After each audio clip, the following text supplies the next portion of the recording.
Hello friend, मैं नीना आप सभी का स्वागत करती हूँ आज की क्लास में।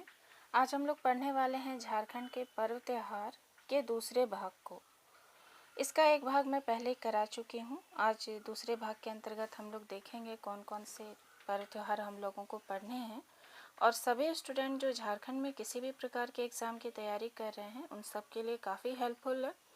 इसके साथ साथ जो भी मैं आप लोगों को बता रही हूँ वो JPSC PT के सिलेबस के अकॉर्डिंग है, और इस सिलेबस के अंतर्गत जितने भी टॉपिक हैं वो सभी हर एग्ज़ाम में आते ही हैं, तो सभी के लिए बेनिफिशियल है। तो चलिए देखते हैं दूसरे भाग के अंतर्गत आज के कौन कौन से पर्व त्यौहार हैं जो झारखंड में स्पेशली मनाए जाते हैं। ठीक है, सबसे पहले हम लोग देखते हैं धान बोनी। धान बोनी किस प्रकार का त्यौहार है? तो आदिवासी तथा सदान, झारखंड के क्षेत्र में आदिवासी और सदान हम लोगों ने पहले भी पढ़ा है, तो ये कंबाइन रूप से ये दोनों मनाते हैं, आदिवासी भी मनाते हैं और सदान भी। इसमें हड़िया का तपान तथा प्रसाद चलता है। ये मैंने हड़िया का प्रसाद या इसका तपान क्या होता है मैंने ऑलरेडी आप लोगों को बताया है, तो वो चढ़ता है। मंडा के दिन ही नए बांस की टोकरी तथा धोती में धान को लेकर खेत जोतकर बोया जाता है। तो यहाँ पर समझने वाली बात ये है कि स्पेशली देखें तो ये कृषि से संबंधित है।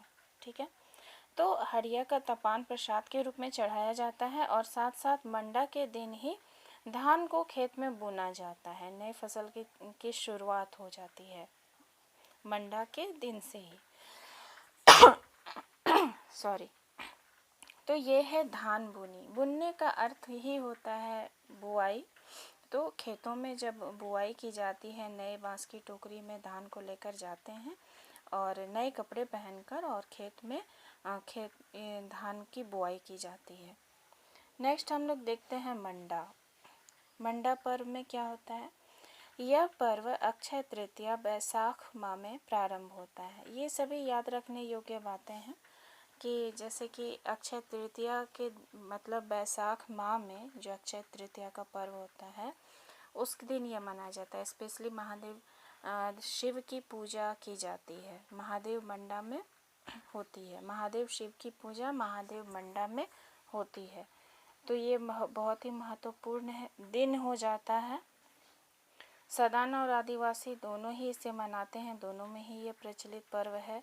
इस त्यौहार में घर का एक सदस्य, ये बहुत अच्छे से मनाया जाने वाला पर्व है। तो इसमें क्या होता है कि त्यौहार में ये जो पर्व है इसमें घर का जो एक सदस्य होता है वो व्रती, यानी कि व्रत को धारण करता है, व्रत रखता है और पूजा पाठ आराधना करता है। तो एक परिवार में एक सदस्य होता है जो व्रती होता है, और उसे क्या कहते हैं? भक्ता। जो व्रत रखते हैं जो पुरुष, उन्हें भक्ता कहते हैं। उसकी माँ या बहन उपवास रखती है जिसे सुखताइन कहा जाता है। तो अब उसकी सहायता के लिए भी या उसकी माँ या बहन उपवास रखती है, यानी घर की महिलाएं भी उपवास रखती हैं और उन्हें सुखताइन कहा जाता है। तो देखिए इस वर्ड को याद रखेंगे, यहाँ से प्रश्न पूछे जाते हैं। इसमें भक्ता को रात्रि में धूप धुवन की अग्नि शिखाओं के ऊपर उल्टा लटकाकर झुलाया जाता है। कितना मुश्किल होता है कि नीचे अग्नि है, धूप है, धुवन है, और उसके ऊपर जो भक्ता होते हैं, पुरुष व्रती जो होते हैं, उन्हें उल्टा लटकाया जाता है। फिर दहकते अंगारों पर उन्हें चलना भी होता है, जिसे फूल खुंदी कहते हैं। तो ये वर्ड भी याद रखेंगे, फूल खुंदी। और इसका अर्थ क्या होता है, किससे रिलेटेड है? तो दहकते हुए अंगारों पर चलाया जाता है भक्ता को, या वो चलते हैं, और इस जो प्रक्रिया है इसे फूल खुंदी कहते हैं।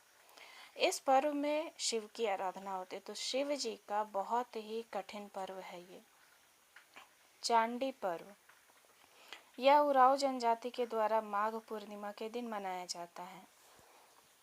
पर्व की जो तिथि होती है वहाँ से प्रश्न पूछे जाते हैं। तो चांडी पर्व की तिथि कब होती है? माघ पूर्णिमा के दिन। और कौन लोग इन्हें मनाते हैं? विशेषकर तो उरांव जनजाति के लोग विशेषकर मनाते हैं। इसमें महिलाएं भाग नहीं लेती। यहाँ खास अगर हम लोग देखें तो महिलाएं भाग नहीं लेती, पुरुष ही देवी की पूजा करते हैं एवं एक सफ़ेद और एक लाल बकरे की बलि दी जाती है। ये खास बात है इस चांडी पर्व की कि केवल पुरुष ही पूजा करते हैं, देवी की आराधना करते हैं, और जो बलि दी जाती है उसमें एक सफ़ेद और एक लाल बकरे की बलि दी जाती है। महिलाएं इसमें भाग नहीं लेती हैं। जिस परिवार में अगर कोई गर्भवती महिला होती है तो उस परिवार का कोई भी सदस्य इस पूजा में भाग नहीं लेता। ये खास बात है कि अगर कोई ऐसी फैमिली है गांव में जिसमें महिला गर्भवती है तो वो परिवार फिर इसमें भाग नहीं लेता है। नेक्स्ट हम लोग देखते हैं जैनी शिकार। काफ़ी इंटरेस्टिंग है ये, यहाँ से प्रश्न भी आते हैं तो आप लोग ध्यान देकर सुनेंगे। प्रत्येक 12 वर्ष में ये एक बार मनाया जाता है। प्रश्न सबसे पहला यहाँ पर ही बनता है कि ये प्रत्येक 12 वर्ष में एक बार मनाया जाता है। यह महिलाओं द्वारा सामूहिक त्यौहार है। यह जो है महिलाएं विशेष रूप से मनाती हैं, महिलाओं से संबंधित त्यौहार है। इसमें महिलाएं पुरुष वेश धारण कर परंपरागत हथियार लेकर शिकार खेलने के लिए निकलती हैं। खास बात यह है कि महिलाएं पुरुष वेश धारण करती हैं और जो पारंपरिक हथियार होते हैं उन्हें लेकर शिकार करने निकलती हैं और रास्ते में जो भी जानवर मिलते हैं उनका शिकार करते हैं। शाम में अखाड़ा में इकट्ठा होते हैं जहां पाहन जो पुजारी होते हैं वो शिकार किए हुए जानवरों का मांस प्रसाद स्वरूप सबको बांटते हैं। तो प्रसाद में क्या होता है, जो उन्होंने शिकार किया हुआ है उसका ही प्रसाद वितरण पाहन करते हैं। नेक्स्ट हम लोग देखते हैं देशावली। यह भी 12 वर्ष में एक बार मनाया जाता है, देशावली पर्व भी। इसमें पूरे गांव के लोग भैंसा की बलि बड़ पहाड़ी या मराड़ बुरु के नाम से चढ़ाते हैं। यह बलि भूइंहर दारी की ओर से दी जाती है। इस बलि को जमीन में गाड़ दिया जाता है। तो खास बात क्या है कि यह भी 12 वर्ष में मनाई जाती है। ये पूरे गांव के लोग मनाते हैं, लेकिन जो भूइंहरदार होते हैं गांव में उनकी ओर से ये गांव जो सबसे बड़े देवता हैं उन्हें बलि ये चढ़ाई जाती है और इस बलि को फिर वहाँ पर ज़मीन में भैंसे की बलि चढ़ाई जाती है और फिर इसे वहाँ पर ज़मीन में गाड़ दिया जाता है। अगला जो महत्वपूर्ण पर्व मनाया जाता है झारखंड के क्षेत्र में वो है सोहराय। यह पशुओं को श्रद्धा अर्पित करने का त्यौहार है, अर्थात उनके साथ नाचने गाने और खुशियाँ मनाने का त्यौहार है। तो क्या है ये, विशेष रूप से पशुओं से संबंधित है। सोहराय पशुओं को श्रद्धा अर्पित करने का त्यौहार है। इसमें अब देखिए ये जो पर्व है कार्तिक अमावस्या के दिन पशुओं को नदी तालाब में नहलाकर उनका श्रृंगार किया जाता है। सींगों में घी और सिंदूर लगाकर उन्हें सुंदर बनाया जाता है। तो पशुओं को सजाया जाता है, तैयार किया जाता है। कौन से दिन? तो कार्तिक अमावस्या के दिन। याद रखेंगे, तिथियों को याद रखेंगे, पूछे जाते हैं। नहला धुला के साफ करके उन्हें फिर सींग में उनके घी सिंदूर इन सबको लगा करके फूलों की माला पहना करके उन्हें तैयार किया जाता है। दूसरे दिन गाने बाजे के साथ पशुओं को, जो पशु होते हैं जिन्हें उन्होंने तैयार किया, उन्हें सड़कों पर मैदानों में दौड़ाया जाता है। तो ये एक प्रकार का खेल भी है और श्रद्धा का भी पर्व है। माघे पर्व।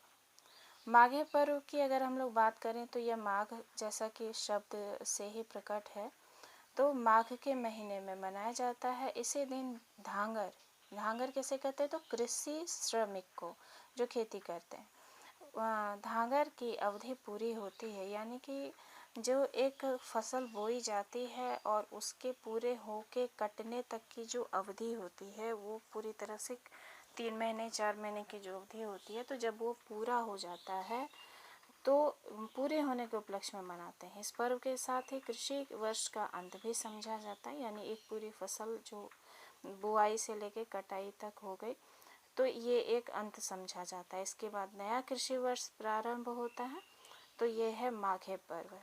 यह धांगरों की विदाई का पर्व है, यानी जो धांगर हैं जिन्होंने अच्छे से पूरे खेती कार्य को संभाला, अच्छे से फसल को बोया उगाया देखभाल के साथ, तो वो पूरा जो उन्होंने ये काम किया तो संपन्न होने के बाद एक तरह से उनकी विदाई की जाती है। धांगरों की विदाई की जाती है, जो कृषि श्रमिक होते हैं उनकी विदाई का पर्व है।